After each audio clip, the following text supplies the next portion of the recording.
Avez-vous peur de mourir? C'était intéressant d'entendre les gens répondre à une telle question.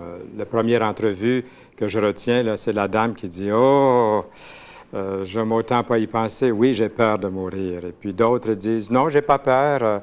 J'y pense pas tout simplement. Je chasse de mes pensées cette question-là. » C'est comme quelqu'un disait, si Dieu venait me trouver puis il disait es-tu prêt? Viens-t'en maintenant. Il dirait, la plupart des gens répondraient, même ceux qui n'ont pas peur de mourir répondraient, bien, si tu peux attendre une couple de semaines, ça ferait mon affaire. On voudrait retarder à plus tard cet ultime instant dans notre vie. Moi, j'aime à parler de la vie après la vie. Nous avons une vie et puis je pense qu'il n'y a pas personne qui a le souvenir de sa mort parce qu'on se réveille dans un autre monde et vaut la peine de se demander où est-ce que c'est que je vais ouvrir les yeux après cette vie-ci. Il y a une autre vie qui commence. La mort vous trouble-t-elle? C'est une question qu'il faut se poser. Ottawa, le 26 janvier 1996, la grande salle de réunion d'Agriculture Canada est pleine à craquer. De nombreux étudiants, la plupart n'ont pas encore 20 ans, sont venus entendre Ralph Andrews, un des grands prêtres américains du Young Forever, jeune pour toujours. Beaucoup d'entre vous, dit-il, connaîtront le 22e siècle, leur annonce-t-il. Rire étouffé dans la salle. Mais Ralph Andrews ne rit pas, ne blague pas. Le président fondateur du MRX Biosciences, une compagnie californienne qui cherche une cure contre le vieillissement, est un prosélyte infatigable. Il n'y a que 25 ou 30 jeunes, dit-il, directement impliqués dans le vieillissement. D'ici 5 ans, on devrait pouvoir lancer le premier produit anti-âge. Vous voyez, ça c'était 1996. On approche de cette date. Bien, vous et moi, quand même, il faut se poser la question, il faut bien mourir un jour, même si on prolonge la vie. J'aimerais démontrer avec l'aide de la Bible que si la mort ne vous trouble pas, parce que vous n'y pensez pas ou vous remettez cette chose-là à plus tard et que vous n'êtes pas prêt à rencontrer Dieu, l'idée même de la mort devrait commencer à vous troubler. Vous devriez commencer à y penser. Mais auparavant, avant de lire même le premier texte biblique, le premier verset de la Bible, j'aimerais vous donner une définition de la mort. Je vous rappelle ce que c'est, cette définition de la mort. Plusieurs ont des idées là-dessus, mais la définition de l'encyclopédie nous dit que les définitions de la mort varient selon les cultures et les époques. Dans les sociétés occidentales, la mort est vue par les croyants comme la séparation de l'âme et du corps. On peut l'appeler esprit, on peut l'appeler âme. Il y a une séparation entre les deux. Dans cette optique, l'essence de l'humanité est indépendante de propriétés physiques, l'âme n'ayant aucune manifestation corporelle. Son départ ne peut être ni observé, ni déterminé objectivement. J'entendais une émission à la radio tard hier soir. J'étais sur la route et puis on parlait justement de la séparation de l'âme et du corps. Et l'animateur disait, quand quelqu'un meurt, ou un arbre, ou un animal, mais quand quelqu'un, un humain meurt, il dit, il y a quelque chose qui se passe. Les organes sont là, la tête, les pieds, le corps, les mains, tout est là. Il y a quelque chose de parti, quelque chose de vivant n'est plus là. Par contre, peut-on savoir ce qu'il y a après la mort? La Bible est catégorique. Le premier verset que nous trouvons, que j'aimerais vous lire, il est réservé aux hommes, nous dit la Bible, de mourir une seule fois. Après quoi vient le jugement. Nous sommes certains de ça. La Bible nous dit qu'après la mort, il y a un jugement. Il y a cet autre verset, le diable qui les séduisait.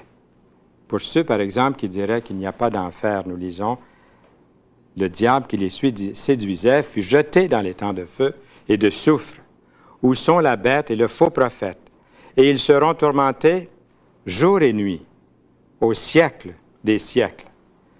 Ce verset est une bonne réponse à ceux qui disent mais moi, je ne crois pas à l'enfer. Mais il y a plus de versets dans la Bible qui parlent de l'enfer que de versets qui parlent du ciel. Le ciel existe, la Bible en parle, mais les versets qui parlent du jugement sont plus nombreux. Nous apprenons, d'après ce texte de l'Apocalypse que nous venons de lire, que dans ce lieu épouvantable, à un moment donné, on trouve qu'il y a, on vient de lire, il y a le diable, il y a aussi la bête, il y a le faux prophète. Donc la question se pose, avez-vous peur de mourir? On ne veut pas faire peur à personne, nous voulons voir les faits des Saintes Écritures. Dieu a dit, « J'ai mis devant toi la vie et la mort. » Et puis il dit, « Choisis la vie. » Alors c'est ce qu'on veut faire. Durant les quelques instants que nous avons, c'est de penser, de s'arrêter un instant, de réfléchir, puis de dire, moi, je veux choisir la vie. Il y a une vie que j'aime ici-bas. Des fois, elle est remplie d'épreuves. Pour certains, elle est dure, elle est difficile. Mais il y a aussi une autre vie qui continue. Une vie de délices, de joie, de bonheur, ou une vie séparée de Dieu, dans les tourments, comme nous avons vu. Paul l'apôtre devait constamment puiser sa force dans cette autre dimension, dans le Seigneur Jésus-Christ, dans une personne, Jésus-Christ qui est authentique et vivant. Il dit, « Je vois dans mes membres une autre loi qui lutte contre la loi de mon entendement et qui me rend captif de la loi du péché qui est dans mes membres. Misérable que je suis, qui me délivrera de ce corps de mort? » Et ensuite, il donne la réponse. Regardez, « Grâce soit rendue à Dieu par Jésus-Christ, notre Seigneur. » C'est ça la réponse. Ça revient toujours à ce fameux verset des Écritures lorsque Jésus dit, « Je suis le chemin, la vérité et la vie. Nul ne vient au Père que par moi. » Par Jésus-Christ, dit Paul, grâce soit rendue à Jésus-Christ. Tous vos efforts personnels, tous mes efforts personnels pour vous libérer vous-même sans succès de votre nature d'Adam fait partie du plan de Dieu, du grand plan de Dieu, qui, lui, réussira par ce moyen négatif à vous sauver. Dieu permet ce moyen négatif pour vous amener à sa promesse positive d'un verset dans Philippiens, chapitre 1, verset 6, qui dit ceci. C'est l'apôtre à nouveau qui parle, l'apôtre Paul. Il dit, « Je suis persuadé que celui qui a commencé en vous cette bonne œuvre la rendra parfaite pour le jour de Jésus-Christ. » Cette bonne œuvre dont il est question ici, commencée en vous, a été amorcée par votre échec, premièrement. Cet échec de ne pas avoir l'assurance de son salut, d'avoir peur de la mort, de ne pas savoir ce qu'il y a après. Ça, c'est un échec. L'échec de porter un fardeau de culpabilité. Le péché nous rejoint, nous rattrape, un jour ou l'autre. Mais Dieu est prêt à enlever tout ça, cette culpabilité, ce péché, comme si vous n'aviez jamais péché. Parce que quelqu'un d'autre vous aime et a pris votre place et votre substitut. Cette bonne œuvre, commencée en vous d'une façon négative, comme ce fardeau, ce péché, cette culpabilité, cela comprend tous vos points forts aussi, vos bonnes intentions, vos œuvres, vos démarches, qui au fond se terminent avec un échec si Dieu n'y est pas, si le Seigneur Jésus-Christ n'est pas là-dedans, n'est pas votre vie. L'homme-Dieu, Jésus-Christ, a passé avant vous. Il vous a précédé sur le chemin de la vie. Et il a été vraiment, en tout point, en tout lieu, vainqueur pour vous. Il a été vainqueur sur tout ennemi. Tout a été placé sous ses pieds. Et maintenant, ce sont ses mains qui sont tendues vers vous. Ses mains qui portent les marques des clous, qui désignent cet amour, qui manifestent cet amour pour vous. Alors prenez cette main du Seigneur, il est plus fort que votre plus grand ennemi, la mort. C'est votre plus grand ennemi. Il est plus fort que ça.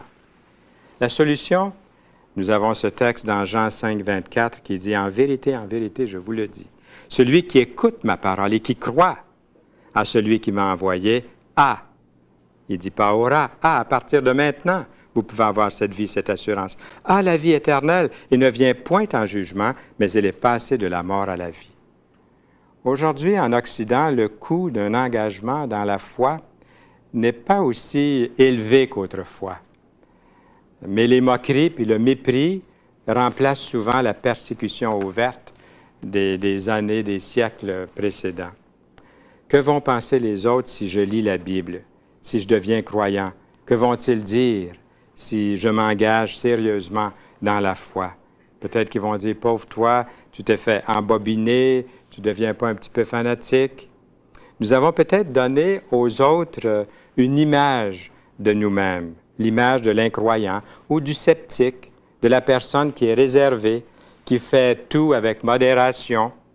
Et maintenant, nous sommes comme prisonniers de cette image que nous donnons aux autres. La crainte du « qu'en dira-t-on », qu'est-ce que le monde va dire? Pourquoi remettre votre décision à plus tard, au fond? On remet la question à plus tard, au lendemain, à l'année prochaine, à l'âge de la retraite, aux dernières heures de notre vie, mais en voulant ménager quelques désagréments, nous risquons de tout perdre. La Bible est catégorique. Il n'y a donc maintenant aucune condamnation pour ceux qui sont en Jésus-Christ. Le chemin, la vérité et la vie, c'est toujours là, nous en revenons là. L'avenir ne nous appartient pas. Qui sait combien de jours il nous reste à vivre? Certains sont repris soudainement. Le Seigneur Jésus-Christ reviendra à l'improviste. Alors il sera trop tard.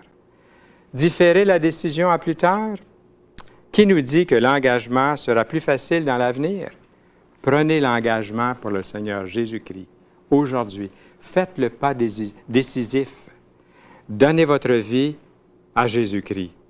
Par son Fils, le Seigneur Jésus-Christ, Dieu est venu donner un nouveau départ à votre vie. Et j'aimerais conclure avec cette histoire du Nouveau Testament. Marthe dit à Jésus, « Seigneur, si tu eusse été ici, mon frère ne serait pas mort. » Jésus lui dit, « Je suis la résurrection et la vie. Celui qui croit en moi vivra, quand même il serait mort. Et quiconque vit et croit en moi ne mourra jamais. Crois-tu cela? » Elle lui dit, « Oui, Seigneur, je crois que tu es le Christ, le Fils de Dieu qui devait venir dans le monde. » C'est une confession de cette dame de Marthe qui ouvre son cœur à Jésus. J'aimerais vous inviter aujourd'hui à venir au Seigneur Jésus-Christ pour lui faire connaître votre plus grand besoin, celui de croire en lui. Voulez-vous croire en lui là où vous êtes maintenant? Dire oui, sincèrement, je veux placer toute ma confiance, ma foi en Jésus-Christ. Je ne comprends pas tout, mais je lui fais confiance. Celui de croire en lui et celui de vous soumettre à lui. Vous dites, comment est-ce que je dois faire? Dans un mot de prière sincère. Détournez-vous de ce qui ne vous a pas donné la certitude de votre salut jusqu'à maintenant. Et tournez-vous vers une personne vivante et authentique, le Seigneur Jésus-Christ, qui vous aime et qui intercède en cet instant pour vous. Il y a le petit mot foi, F-O-I, qui veut dire croire qu'il désire, qu'il vous aime, qu'il a la puissance de vous sauver. Mais il reste une chose très importante, ce n'est pas la moindre, c'est de venir à Jésus. Jésus a dit, « Venez à moi, vous tous qui êtes fatigués et chargés, et je vous donnerai du repos. » Venez à Jésus en cet instant et appelez-nous, écrivez-nous, faites quelque chose, dites-le, confessez-le de votre bouche parce que vous l'avez cru dans votre cœur. Merci.